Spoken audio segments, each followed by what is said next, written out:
नमस्ते प्यारे विद्यार्थियों, आप सबको स्टडी मैथ यूट्यूब चैनल में आप सबका हार्दिक स्वागत है। अभिनंदन। मैं लेके आया हूँ आपके लिए कक्षा 5 की गणित, जो बहुत ही आसान तरीके से। तो अपन कक्षा 5 की दूसरी प्रश्न वाली पढ़ रहे थे और दूसरी प्रश्न वाली का आज अपन पढ़ने जा रहे हैं 11वां प्रश्न। और 11वें प्रश्न को बहुत ही अच्छे तरीके से सबसे पहले अपन प्रश्न को पढ़ेंगे, प्रश्न के अंदर क्या दिया हुआ है उनको समझेंगे और उसके बाद में अपन प्रश्न को पूर्ण विस्तार से करना सीखेंगे।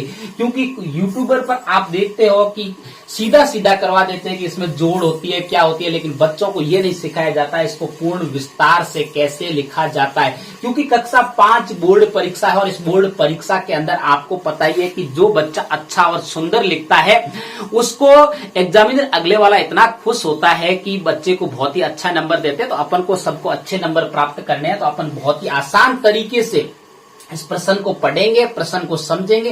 क्योंकि प्रश्न को समझना जरूरी है। जो बच्चा प्रश्न को समझ लेता अच्छे से, वो हल इसको पूर्ण रूप से अच्छे से कर लेगा। चलिए आइए अपन सबसे पहले प्रश्न को पढ़ते हैं। देखो 11वां प्रश्न है प्रश्न वाली 2 का कि श्याम बाजार से एक अलमारी 6000। देखो अब भारतीय अंकों के अंदर, मैंने कल अपन पिछले वीडियो के अंदर भारतीय अंकों की गिनती आपको 10 तक लिखवाई थी, तो वो 10 तक गिनती कम से कम याद कर लेना, तभी अपन को पता चलेगा कि भारतीय अंकों के अंदर अपन को दे रखा है। इसको देवनागरी लिपि के नाम से भी इनको जाना जाता है। तो चलिए देखिए कि 6580 रुपए में एक अलमारी खरीदता है जो श्याम, वो कितने रुपए में खरीदता है? 6580 रुपए। तो सबसे पहले आपको क्या लिखना है वो देखिए। इतना प्रश्न पढ़िए और पढ़ने के बाद में आप लिखिए हल। क्या पढ़िए? लिखिए हल। देखो ध्यान से देखना, मैं बहुत ही अच्छे से आपको समझाऊंगा, बस आप हमारे साथ जुड़े रहे, पूर्ण रूप से वीडियो को देखें।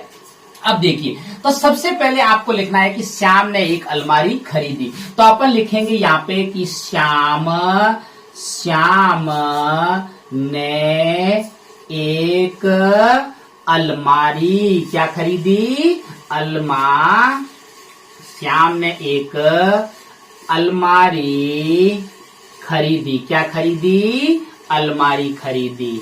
तो अपन कितने रुपए में खरीदी? अपन को पता है कि 6580 रुपए में। तो आपको भी यहाँ पे भारतीय अंकों में लिखना है, क्योंकि 6580। तो भारतीय अंकों में अगर आपको दे रखा है तो एग्जाम देते समय बोर्ड का, उस समय भी आपको भारतीय अंकों में लिखना है और आंसर भी आपको भारतीय अंकों के अंदर देना है और पीछे मात्रक लगाना है। रुपए में खरीदा तो रुपए लगा दिया।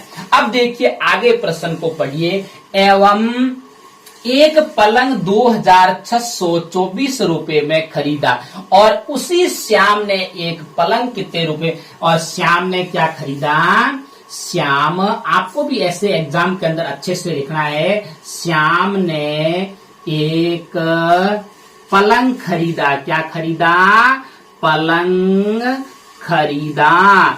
पलंग कितने रुपए के अंदर खरीदा? आपको प्रश्न के अंदर दिया हुआ है, बहुत अच्छे से देखिए। तो प्रश्न के अंदर अपन को क्या दे रखा है? पलंग कितने रुपए में खरीदा? 2624 रुपए में। तो अपन को भी लिखना है 2624 रुपए के अंदर। कितने रुपए के अंदर? 624 रुपए के अंदर। अब अपन को तो बताओ कि उसने कुल कितने रुपए खर्च किए। मतलब ये हुआ कि श्याम जब बाजार गया तो एक अलमारी खरीदी और एक पलंग खरीदने के बाद में उसने जो दुकानदार को पैसे दिए तो उसने कुल कितने रुपए? कुल का मतलब क्या होता है? सबसे बड़ी बात तो ये है कि कुल का मतलब होता है जोड़। क्या होता है? जोड़। अपन को इन दोनों का क्या करना है? योग करना है। क्या करना है? योग। जोड़ में समझ। तो अपन को लिखना है तो बताओ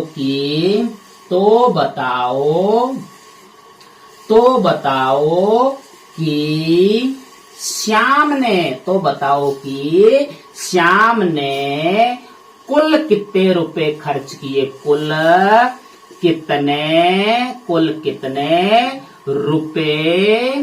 कितने रुपए खर्च किए।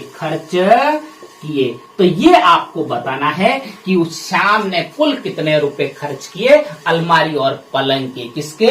अलमारी और पलंग के। तो अपन को लिखना है, पहले श्याम ने जो अलमारी खरीदी उसके कितने रुपए दिए? 6580। अब अपन को जो पलंग खरीदा उसके रुपए लिखेंगे। इकाई के अंक की तरफ मैंने कई बार कहा है कि जब भी आप नीचे की संख्या लिखते हो तो इकाई के अंक की तरफ से लिखना शुरू करो और क्रम से 4, 8 के नीचे 2 और उसके बाद में 5 के नीचे 6 और लास्ट 6 के नीचे 2, तो ये हो गया 2624। अब अपन को कुल का मतलब क्या होता है यहां से समझना है। यहां बच्चे कंफ्यूज हो जाते हैं कि इसके अंदर जोड़ की जाए या घटाव। अपन को कुल का है, जहां पे भी कुल लिखा हुआ आए तो वहां पे आपको जोड़ करनी है। क्या करना है? जोड़ करना है और जोड़ का निशान लगाइए, बहुत ही आसान तरीके से।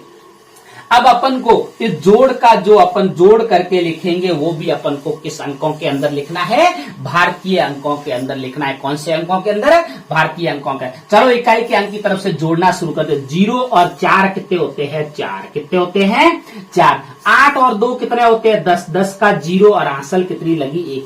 जिस बच्चे को सीधा जोड़ना नहीं आता है, क्योंकि सारे बच्चे होशियार नहीं होते, कई बच्चे कमजोर भी होते, तो उनको भी होशियार बनने के लिए अपन को बार बार प्रयास करना है। गणित एक ऐसा विषय है जिसको गणित में सब बच्चों को डर लगता है, अपन डर को दूर करेंगे। जो बच्चा निरंतर प्रयास करता है वही आगे बढ़ता है। गणित में जो बच्चा निरंतर प्रयास करता है वो आसानी से सीखता है। तो आपको 8 लाइन भी खींच कैसे कर सकते हैं कमजोर बच्चे? 1 2 3 4 5 6 7 और 8 और उसके बाद में 2 लाइन 1 2।